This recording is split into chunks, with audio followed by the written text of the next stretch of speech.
Good afternoon and welcome to 365 Days of Amazing Stories with Theo Mayer. Here we are on week 40 and day 280, and here I am with a beautiful wreath of flowers and also some incredible rudraksha beads. And I actually ended up with a Nepalese hat today as well. Kind of a funny little apparel item that all of the Nepalese, or so many of the Nepalese men wear. But I just graduated today from this 6-week Vastu architecture training. And well, we'll see where things go from here. There are a couple of things I want to just continue to touch upon. One is volunteering, and the second is working with the laws of nature and gaining the support of the laws of nature.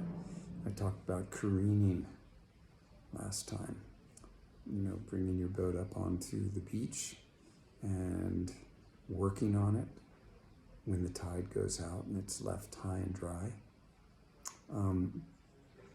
Sailboats have just been a fascination of mine.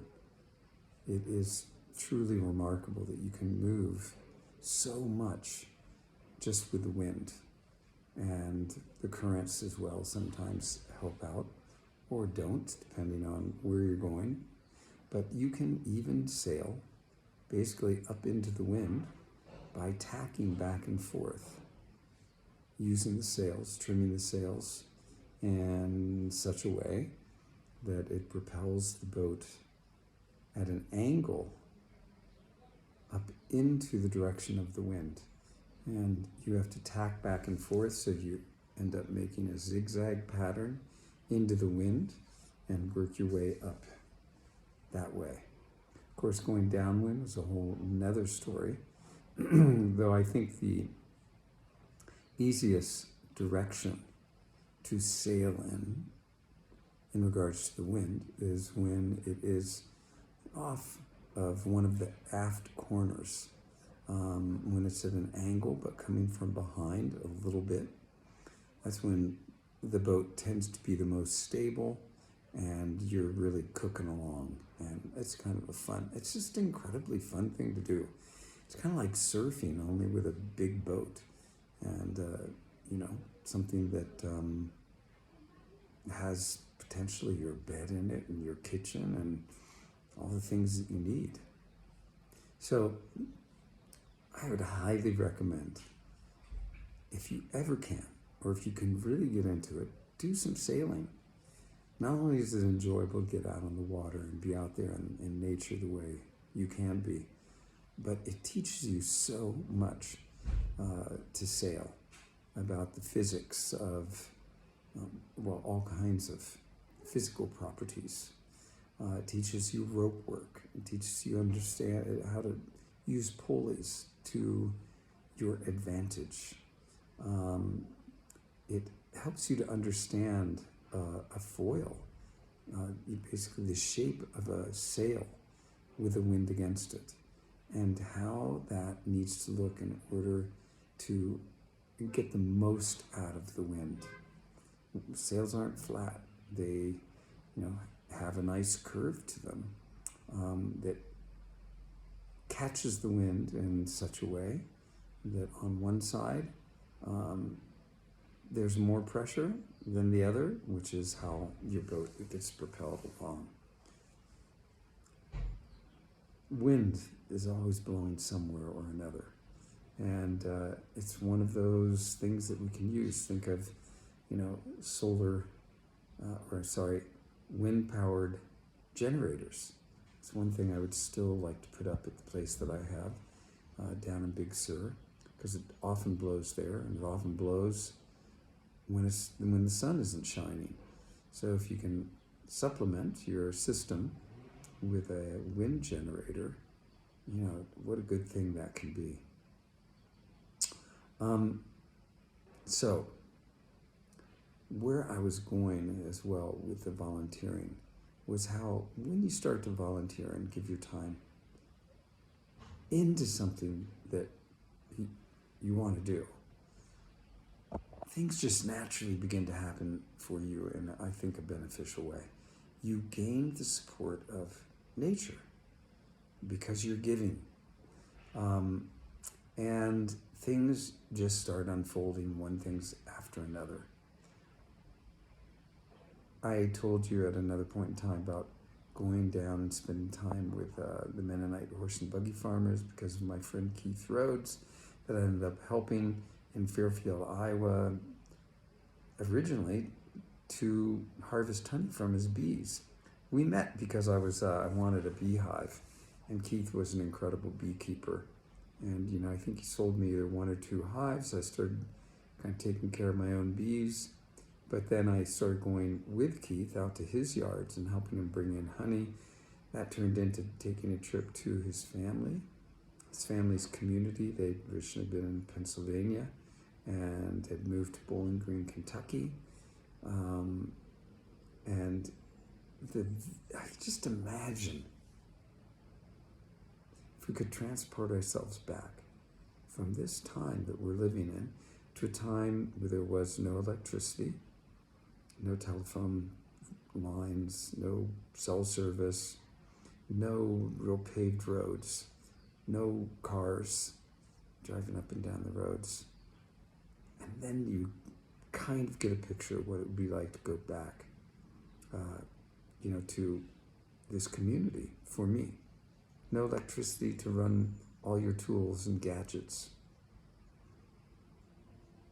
No typical running water. All the water that came into the house, you had to pump it from a cistern that was down below the house.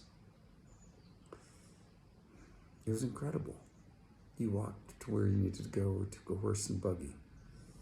You grew just everything that you ate was grown right there on the land or lived on the land. You raised it and then butchered it.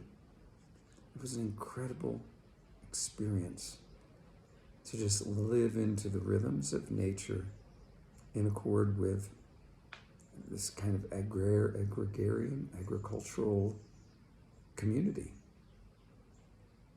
And you begin to see how, because you're not harnessing electricity as a force in nature, you're using all these mechanical systems to your advantage. And a horsepower is a real thing. Horses ran all kinds of machines, and they had various different setups so that you could harness the horse's energy. One was kind of a carousel that went around with a center post in which there was often a belt off of that center post. In fact, I think there always was, that the belt ran from the center of the carousel off to whatever machine was being run. Maybe there was another belt that then, turned, for instance, a grinding mill. The grinding mill, where people brought their corn or their wheat that they had grown in order to get ground, was run by at least 4 horses, but it could have been 6 or 8, I can't remember. And they were in a round pen with this carousel-like thing. They were all harnessed up, and they just walked in a circle and ran the machine. Somebody else that had the sawmill, they had a horse that was on a treadmill. And it was like what we see in workout gyms, where, you have a treadmill with something that spins around and you're either walking or running on it. And depending on how fast they wanted the horse to go, they would tilt the surface of the treadmill.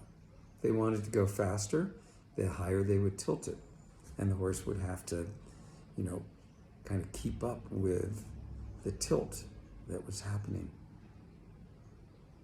Saws, hand saws, hammers for nails. There were no screws, no impact drivers, no circular saws.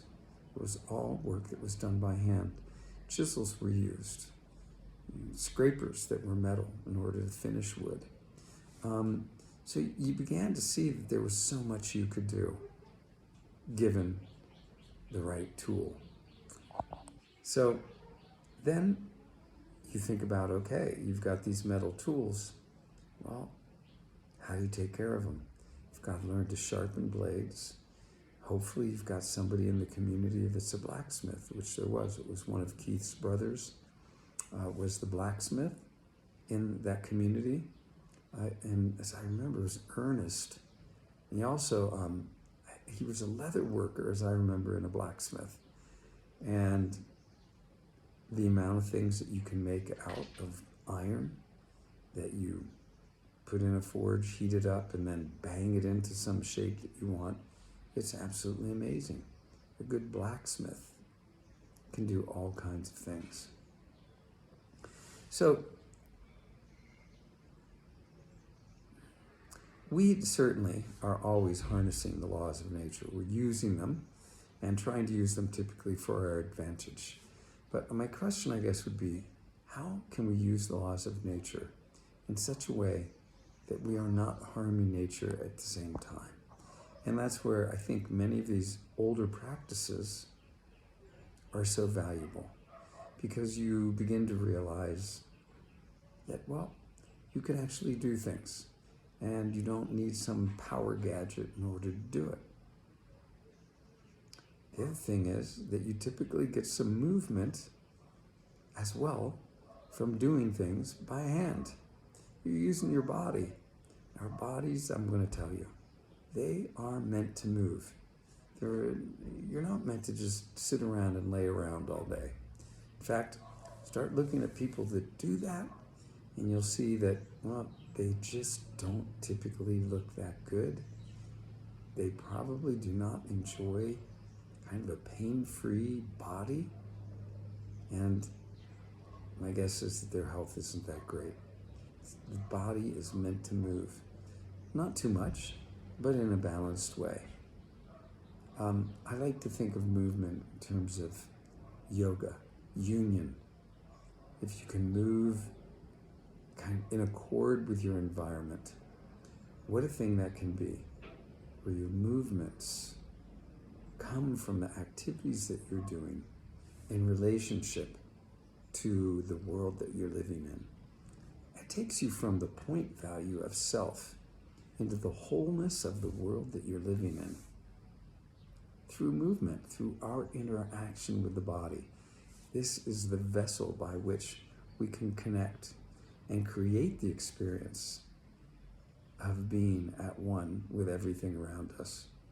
Now, many people would advocate for meditation in order to gain an experience of unity. And I would agree 100%.